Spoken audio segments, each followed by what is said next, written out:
Hello, Amy Wilkinson here, the coach working with women in the food industry. It's my mission to help women get the recognition they deserve in their careers in food without frazzling themselves to death and without frazzling their teams to death as well. Today, I'm going to talk to you about what holds us back as women in the food industry. I've done a series of videos this week. I've done one on imposter syndrome. I have done one on perfectionism. I have done one on how to raise your profile without feeling really stupid, how to be assertive without being a dick, and got in trouble with my mum for using that word. So sorry, mum. Sorry, not sorry. And I'm here to talk to you, to pull it all back together today. Yes, I'm launching a course that you can sign up for until Sunday called Invisible to Valued. But really, what I am going to talk to you about today are all the external factors, internal factors that happen to us as women in food that can really hold us back in our careers. Now, I'm going to bring my notes up so I don't forget, because I'm so flipping passionate about this and I don't want to forget things. And the reason that I have built a course around this, the reason I've built my business around this is one of the goals of my business is really to champion women's success in the industry. And I think the only way for us to do that is to support each other, to be more assertive, speak about what we want, to feel more heard and have successful careers where we lift each other up. And the reason I choose to work with women and champion women in the food industry is simple. I have been a woman in the food industry for the last 22 years. I've worked across process, technical, MPD, commercial, marketing. I've worked across a broad spectrum of roles within the food industry, and there is still a massive inequality there, and it can be quite a harsh male-dominated environment. And there's an inequality at a leadership level. And I'll be honest, it nearly ran me into the ground. I burnt out 10 years ago working as a senior commercial manager in the food industry. And, I've recovered from that, and I've still had a return to a successful career, but I've learnt a lot along the way about what got me there and what holds other women back.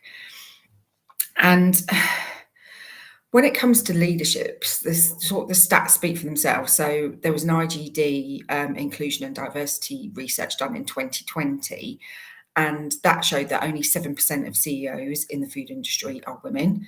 And then at a board level, only 28% are women.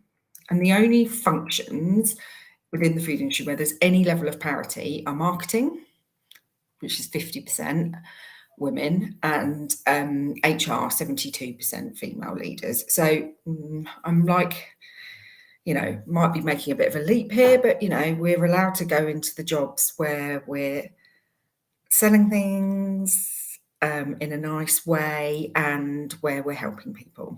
And the problem is, without female role models at the top in other functions, where's the inspiration for the young females coming through and the graduates finding their feet in the industry? And I, for one, can remember right back at the start, just thinking, where are all the women? They all sort of seem to disappear. And the ones that were at the top, particularly back then, so we're talking, 2000 I started, the women were quite hardened, those senior women. I was a bit like, I don't want to be like that. And I just want to clarify at this point, when I'm talking about what holds women back, close my eyes now because I'm like, I get so passionate about this. This is not about women having career breaks to have babies. Yes, it might be a factor for some, just as it is in all industries, but there's a whole bunch of other reasons that just don't get talked about. And they're a lot of the reasons why women become disheartened, disengaged, and why they choose not to take the steps into leadership in the food industry. So I'm going to talk you through some of the factors that I believe lead to that. And it's stuff that it's lived experience, stuff that I have witnessed, and also stuff that I did a women in food survey last year, and had over 140 respondents, and actually was pulling together that data from that. The first one is that bias still exists. Who knew? But also bullying still exists in the food industry. And, because I have a podcast, because I talk about this stuff, I get messages all the time from women that have been crushed by the words of and behaviour of other people around them. It happens between retailers and suppliers. It happens cross-functionally. It happens with people with their bosses. And this isn't necessarily just a gender thing. It's not all men. There's a lot of cases when I did that women in food survey about women being bullied by other women, like pushing other women down to get up the ladder. And actually, in my own personal experience, I was bullied early on in my career by a developer at a retailer. And that was a female counterpart of mine. So it's not all about gender, but I guess my point is, there is already, it's already male dominated. If you think about, I'm just thinking about some of the women that I've worked with. If you think about this, like some big burly factory manager who is getting really angry, aggressive, that sort of thing, it can be terrifying as a young female. I remember it. I remember standing in that coleslaw factory thinking I was going to get like something thrown at me. And it can be terrifying for a young woman, but so it's not just mentally terrifying, it's physically terrifying. Like if you actually feel like you can be physically overwhelmed. And I don't think that men always appreciate that, that we are always, there's always that little couple of percent that's like, well, do I feel safe here? So I think, there's systemic problems, which I would love to be able to go in and fix. And I know there's lots of people out there trying to change the cultures within businesses. But I just think it needs saying, and it needs saying out loud, that is still an issue in the industry. The next one is about how we are brought up as women. Or little girls, we are hardwired to be helpful. We're brought up and to be nurturing, to be people pleasers, to put everybody else's needs ahead of our own. And yes, little boys are told to be polite and well-mannered, but I think there is an unconscious bias there that happens from a very young age, where we see it demonstrated by other women that we are expected to be more helpful than other people. And we carry that into our adulthood. And what that means is we often take on more of the caring roles outside of work, whether that is for children, elderly parents, caring for our friends a lot more. All of that adds to like the layers of pressure and the mental load. And when I do resilience training, I talk about the stress bucket, and they're all things that add a layer in that stress bucket. But it also does start to leak into work. And which brings me on to the next point, which is women take on more than they should at work. Because we're hardwired to be helpful, we say yes to everything inside and out of work. And we usually take on responsibility for more things than we should.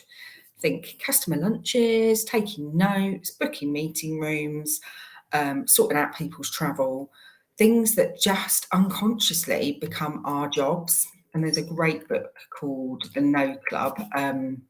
Probably only need to read the first third of the book to get the concept, but talks about how we are more hardwired to do those sorts of tasks. And actually, I'm going to talk about that in the podcast in a little while. I'm recording that episode today. And what happens is when women are taking on more and more than they should, is that they get so busy and their brains are so busy with lots and lots of things, and that stress bucket is filled up with a load of shoulds, that it means that leads to self-doubt, because you're thinking, I'm doing a crap job at home, I'm doing a crap job at work, I'm trying to get everything done.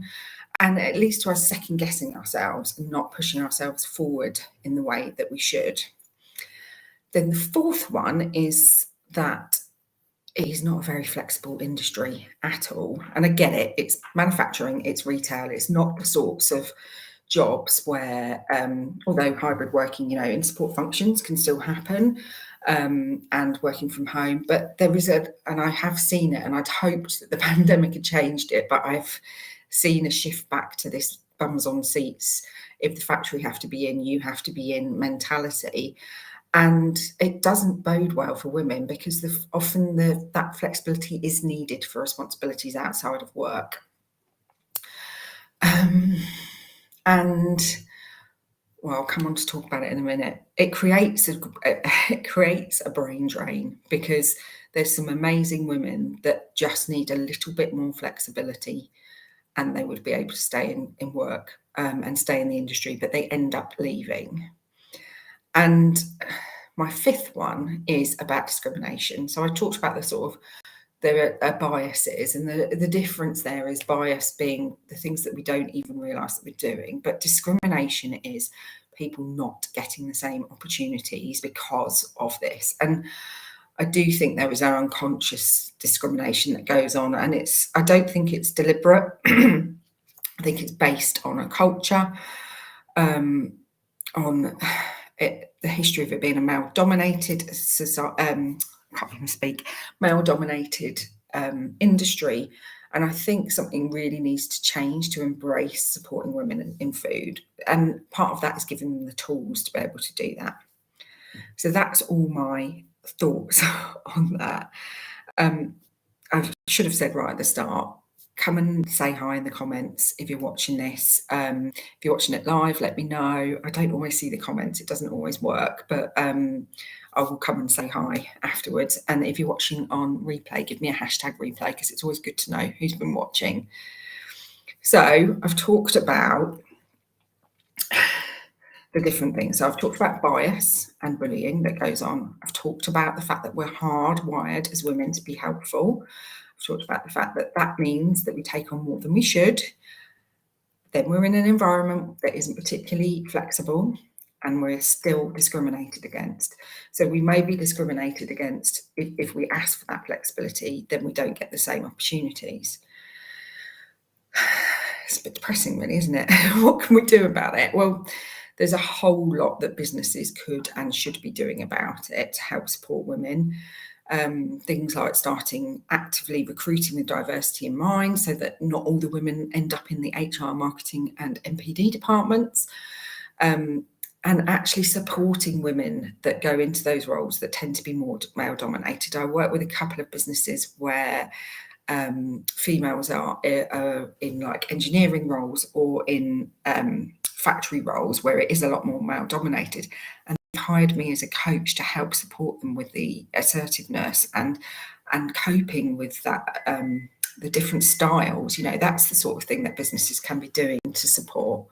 They can also provide unconscious bias training, because we've all got biases that we're not necessarily aware of, and providing more flexibility without discriminating against people for wanting that responsibility. I remember, because I worked 4 days a week, I didn't get the promotion. I could have done that. I could have done a job at a more senior level, but I wanted 4 days a week, so it just wasn't given to me, and I exited. So so that.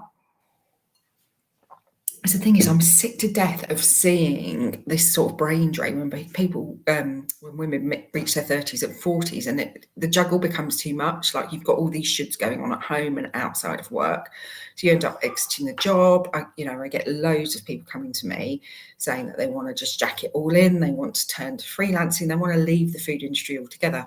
I wanted to leave the food industry altogether because it all just felt too much. I didn't, and I'm glad I didn't. Because what happened, we spent all these years building up this amazing talent, and we've had women that are really strong in what they do, and then they just end up leaving for the sake of the business not wanting to give them a bit of flexibility, because everybody's going to want it. Everybody doesn't want it. Anyway, I feel like I'm being Nelly negative. And I know that I can't single-handedly change all this stuff, but where I can help is that, a lot of the work I do one-to-one and in group coaching is helping women and teams to be more assertive, to help them to speak up and actually ask for what they want and what they need. And that might mean that they need to push back cross-functionally. You know, I work with a lot of MPD teams that end up picking up the slack for all the other departments that haven't done what they needed to do to get things through on the critical path. That needs to stop, because these people are going to get frazzled. So I help them be more assertive in getting stuff done. I stop myself swearing then in case my mum's watching. Supporting women to juggle that mental load. I work with a lot of private clients where we do a lot of work on how to juggle the mental and physical load of everything that goes on in their life, because this is the thing. It's, you know, if you're stressed at work, it's not necessarily about work. There's stuff going on outside of work. And the other thing that I'm really passionate about helping is boosting women's confidence. And because it starts to wane when you're trying to do 1,000 things at once, and you just feel like you're doing everything badly, when actually you're a superwoman for being able to do that. But you just, you know, so doing work on the mindset of that and really helping women to see how bloody brilliant they are. And actually, by helping women to boost their confidence in the industry, they are starting to speak up more and stand up more to the biases that are getting in their way. They're being able to assertively push back when a man speaks over them or mansplains or in a meeting or takes credit for their work or credit for their idea, finding ways that are comfortable to them to push back on that stuff, to ask for the pay rises and the promotions that they know that they deserve, but they don't really want to ask for. So there's lots of ways that I can help. I am launching my Invisible to Valued course. Well, it's completely in the middle of launch, so you need to sign up by Sunday for Invisible to Valued, where I will be teaching a lot of this stuff, but really then getting you to a place where you are feeling more confident in yourself and you are feeling like you can push back and you do get your voice heard. So if you are interested, I will put a link in the comments here. There's a link in all my bios and stuff where you can go and sign up. Thank you for listening. If you've been listening for this long, give me a hashtag replay, because it's always good to know if people have been here. I just want to say I'm a woman in food. I love working in the food industry, but on many occasions I've been ready to jack it all in, and I talk to women every day that are ready to jack it all in. I know that I can't change the culture of this industry all on my own, but it's my mission to empower women like you to be more assertive, to get the recognition you deserve, and then collectively we can change the culture, because together we can really make those changes in the industry that we want to see. So get in touch and let's do it. See you later.